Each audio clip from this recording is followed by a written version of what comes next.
ସୀମାନ୍ତ ମୋଟୁଠାରେ ଜାମାଲ Khan charitable trust ପକ୍ଷରୁ ଆଜି ସାବେରୀ ସିଲେରୁ ଅନ୍ତରାଜ୍ୟ କ୍ରିକେଟ ଟୁର୍ଣ୍ଣାମେଣ୍ଟ ଖେଳର ଉଦ୍ଘାଟନ ହୋଇଯାଇଛି।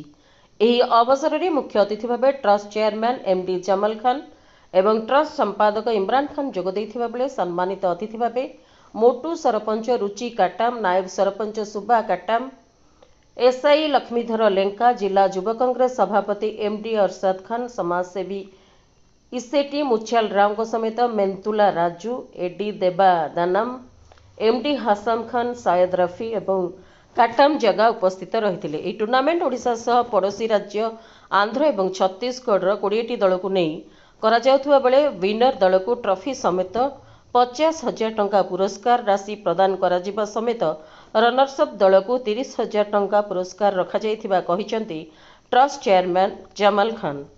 ଏଥିସହ ସମସ୍ତ ଦଳୀୟ ଖେଳାଳିଙ୍କୁ ଭଲ ଖେଳିବା ସହ ଅଞ୍ଚଳର ଗୌରବ ଆଣିବାକୁ ଉତ୍ସାହିତ କରିଥିଲେ ଜାମାଲ ଖାନ। ମାଲକାନଗିରି ଜିଲ୍ଲା ପୋଡ଼ିଆରୁ ଚିନ୍ତାକାଇଲୁ ନରେଶଙ୍କ ରିପୋର୍ଟ, ପ୍ରାଇମ୍ ଟିଭି ଓଡ଼ିଆ।